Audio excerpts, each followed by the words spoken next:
The Dogman Cometh.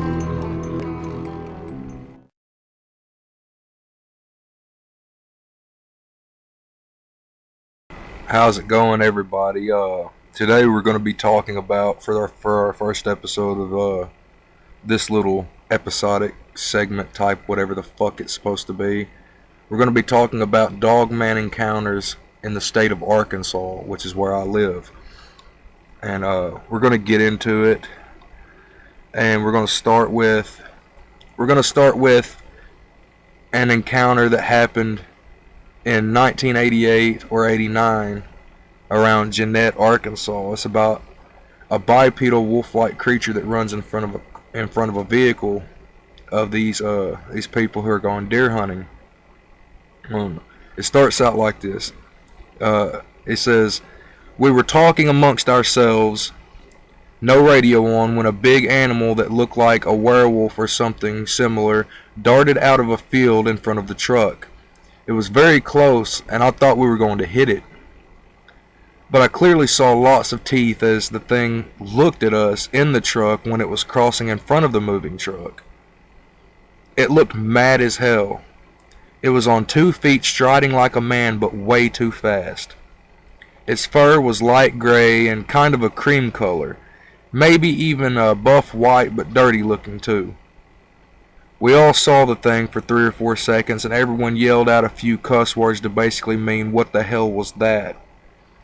In real strong language. The driver slammed on the brakes, and all 3 of us jumped out to see or shoot the thing. We were loaded up with rifles since we were going deer hunting. We saw where it went into the field for a few feet, but we couldn't see it anymore after that. You could hear it kind of huffing and puffing as it went further and further away." Now, guys, that's not the only sighting. I've got 2 more. The next one takes place very close to where I live, and let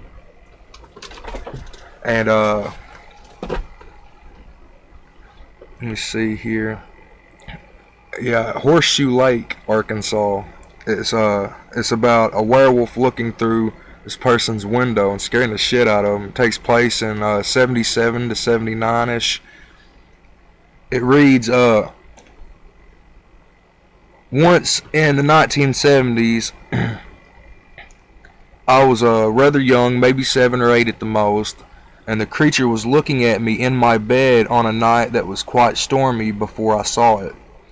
I remember how big and broad it was, and how it stood on 2 legs as a human would. It was a dark night, but I could see this thing easily, as the departed storm was still close enough to flash lightning that lit up everything outside. The thing had a wolf face, yellowish eyes, but not bright yellow. Not fluorescent like either, more of a subdued yellow. It had pointy ears that seemed to keep moving through the whole experience." Excuse me. "Like he was twitching them all the time for some reason.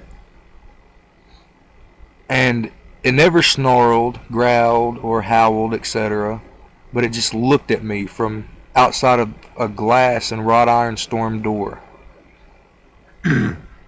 That's creepy, man. And we got one more. It takes place on the opposite side of Arkansas in the northwest, near a place called LaRue, Arkansas, I think is how you say it. In 1972, it's talking about a dog man at a camping ground. It says, "Still hearing odd yips and howls. I laid back down on the back seat. Moments later, there was a huge crashing, a bang on the van wall, right next to my head. My husband leapt up out of a full sleep. My brother bolted out of his tent and jumped into the van with us. We were all in a panic, looking in every direction, trying to see what had hit the van, that hard. And my brother finally yelled that he saw something moving behind the van. We all turned just in time to see a huge shadow moving about 20 feet behind the van from left to right. After about 20 minutes had passed, without any of us seeing movement out there. My husband and brother went out to inspect the van for damage but found none. We then began hearing pounding steps coming from the brush about 50 feet behind us. The guys eased back into the front seat of the van. That's when my husband turned on the headlights and stepped on the brake pedal for the lights at the rear of the vehicle. Instantly there was a huge commotion. He started the engine, and that's when, in the glow from the headlights, we could see this big hairy thing 10 feet away and coming toward the van. As it got closer, its silver-tipped hairs glistened in the light. It had a grayish streak from its shoulders down its back to its buttocks. The creature was walking on two legs, was around 7 or 8 feet tall, had a barrel chest and skinny legs. It never gave us a good view of its eyes, so I can't tell you what they looked like. I could see, however, that the face was not ape-like. It was dog-like. Its ears had tufts of fur on top of them, and it was a very human-like in its movements and its general body structure. It moved smoothly and quickly around to the back of the van where it followed the base of the ridge, away from us.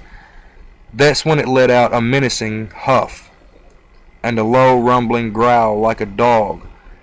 Insanely, my husband and brother bolted from the van trying to get a better look. That's when a shower of gravel came at us. My husband and brother tore back into the van and burned up the road getting us out of there. Well, it's probably not too smart of an idea to get out and go looking for these things like you're Nancy fucking Drew, but I can understand the curiosity would get the better of you if the fear doesn't first. And I can tell you from first-hand experience, and I haven't really talked about it much, but I myself have had an encounter with one of these things, and I hope not to again. I was close enough to have seen it pretty well, and it's not something that you want to make friends with. It's something you would probably rather never see. Unless you're the overly curious or overly brave or overly stupid type. But these things are out there, people. They're out there. You should just hope and pray you never see one. My name's Belil Black, and thank you for checking out my new segment. I hope to get another one out soon, and I hope you all take it easy.